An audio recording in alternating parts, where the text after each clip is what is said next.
Namaskaram. This video is to explain the programs which I included in practical file video. I think it will be useful for you at the time of practical examination. First program to print first 10 terms of the Fibonacci series using function. N is inputted by the user. Before going to the program, we need to know what is this Fibonacci series. It is a number series like this. First two values are 0 and 1. Then the third value is the sum of these two values. That is, here you will get 1. That is, the value which comes next is the sum of previous two values. Here it is 0 plus 1. Then the next value is sum of previous two values. That is 1 plus 1. You will get 2. Then what will be the next value? 2 plus 1. That is 3. Then 3 plus 2. That is 5. Then 5 plus 3. You will get 8. So this is the series. Okay. Then we will go for our program. This program we have to do using function. For a user defined function, we need a function definition and also a function call. Our program is to print first n terms of the Fibonacci series. And we have to input the value of n from the user. Here we have inputted the value of n. Then we call the function Fibonacci with argument n. That is, the value of n is passed as argument to this function Fibonacci. Here the value of this n is taken by this n. That is, now you have number of terms in n. Then in function body, first we store the initial values 0 and 1 in two variables f1 and f2. Then print that initial values. Print f1, f2, end equal to space. So these two values are printed. Then to print the remaining values, we use the for loop. Because same procedure we need to repeat. For I in range 3, n plus 1. We have already printed first two values using f1 and f2. So start from 3. Then n plus 1 is given here because we need up to n terms. Then inside this for loop, we have f3 equal to f1 plus f2.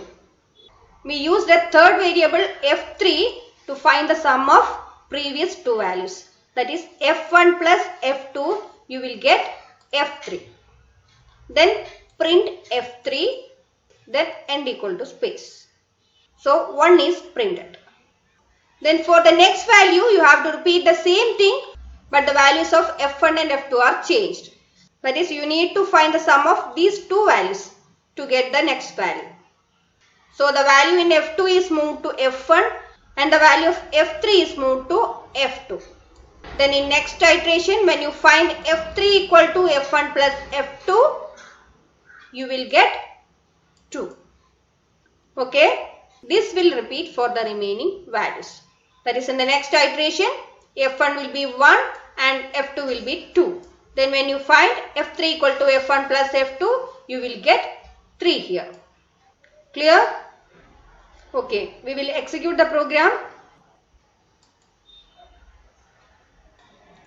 Enter the number of terms, 8. Here is our Fibonacci series. 0, 1, 1, 2, 3, 5, 8, 8 plus 5, 30. Program number 2. Program to find the factorial of a given number using function. What is factorial of a number? If it is 4 factorial, it is 1 into 2 into 3 into 4. You have to multiply the values from 1 to that number.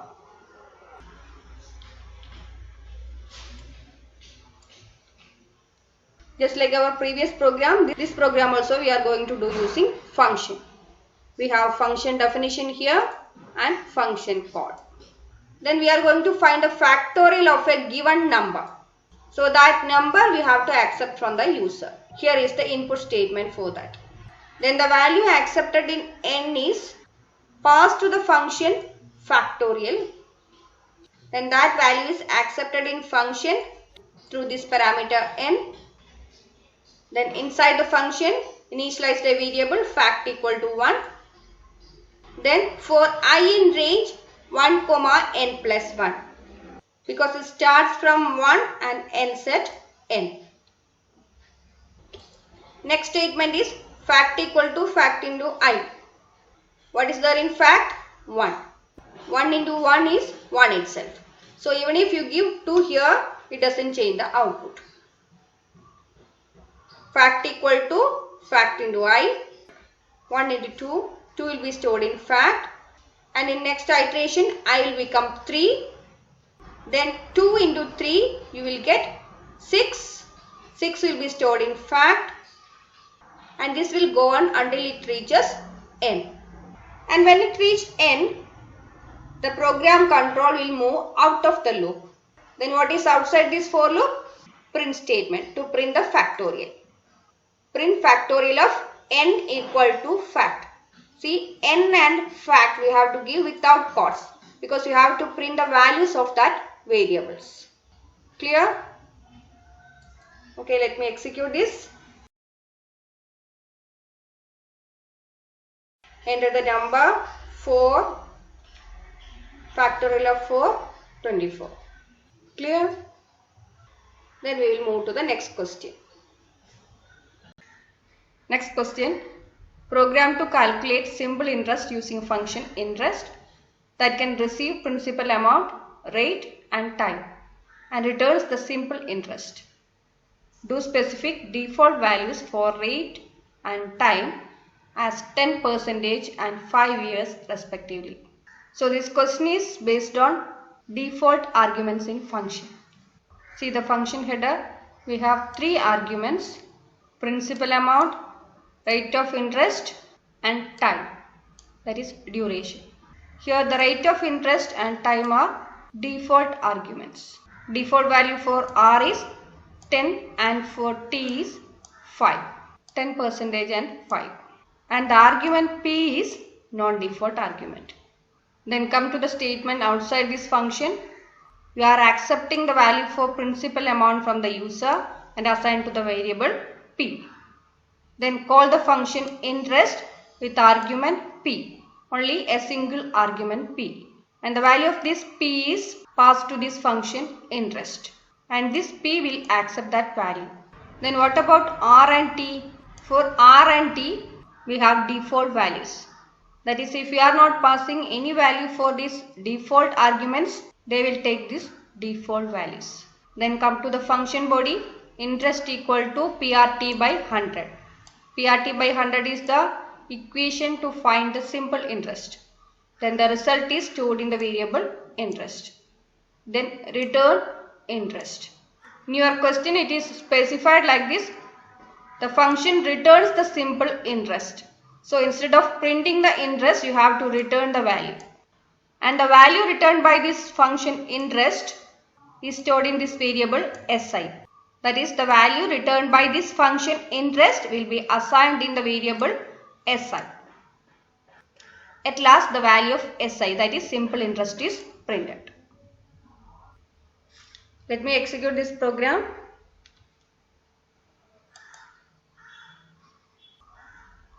Enter the principal amount, simple interest 25,000.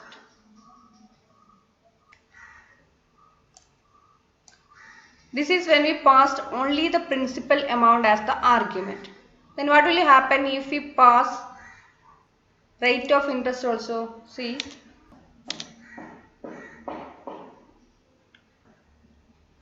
R equal to float of input rate of interest. Then I am going to pass this R as argument. That is for this function interest. Now we have two arguments, P and R. P will be assigned to this P and the value of this R will be assigned to this R. That is, if you are passing values for default arguments, it will take that value. If you are not passing any value, then it will use the default value. I am going to execute this one. Principal amount, say rate of interest 5.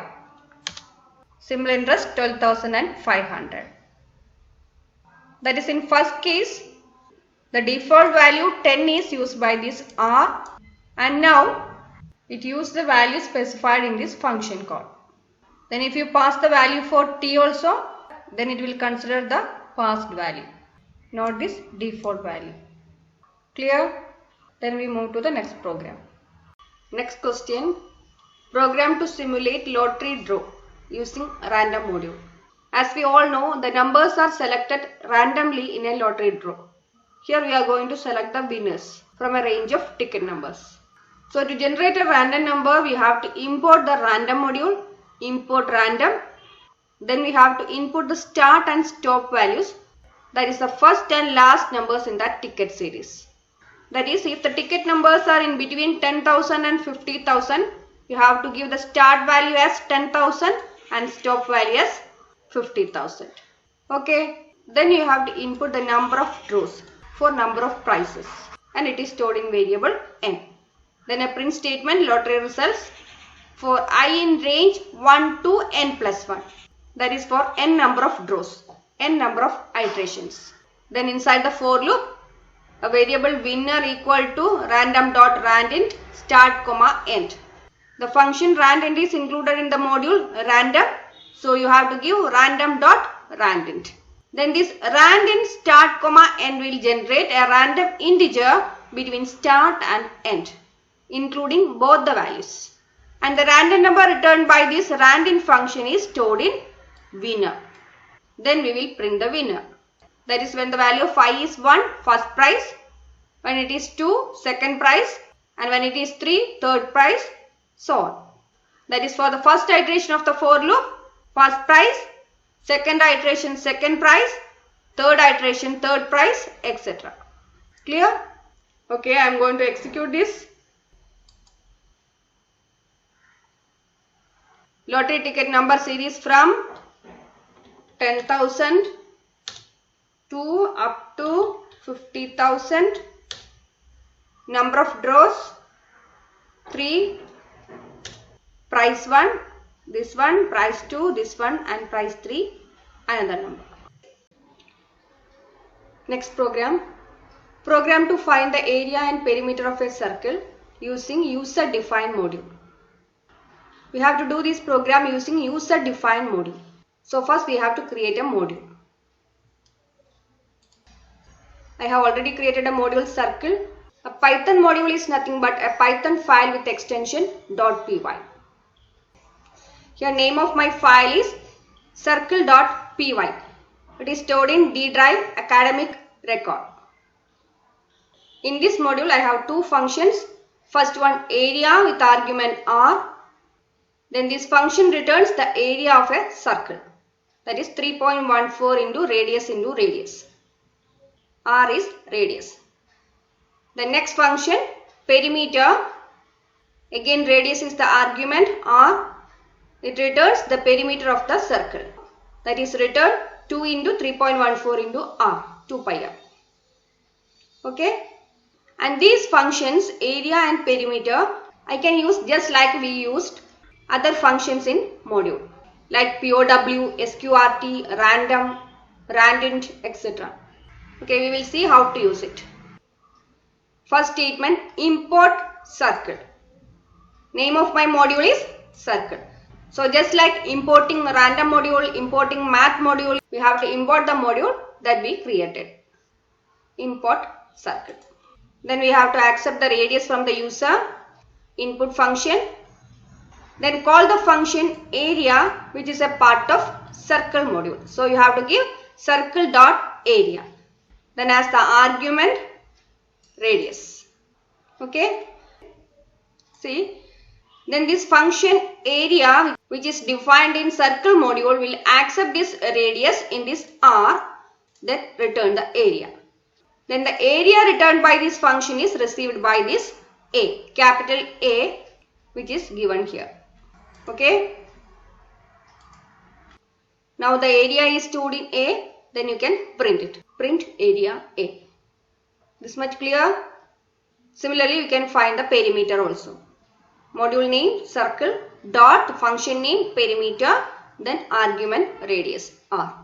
This perimeter function returns the perimeter and that is accepted in the variable P. Then print it. Then one thing you have to remember is, see, both these two files are stored in same folder. D drive academic record, then circle.py. Then this is my program. This is also stored in D drive academic record circle pgm.py. I will show you where it is stored. See my file circle and circle pgm. Both are stored in the same folder. If you want to accept the module created by you in Python shell, you have to store this in Python directory itself. Here we are using our module within our program only. So I stored in the same folder. Okay. So once again, first create the module and save it with the extension .py. Then this module contains all the functions that we want to use in our program. Okay. Then here in our program, you have to import the module created by you, that is import, then the module name. Then when you call the function, you have to give module name dot the function name. And this program also you have to store in the same folder. Clear? Let me execute the program.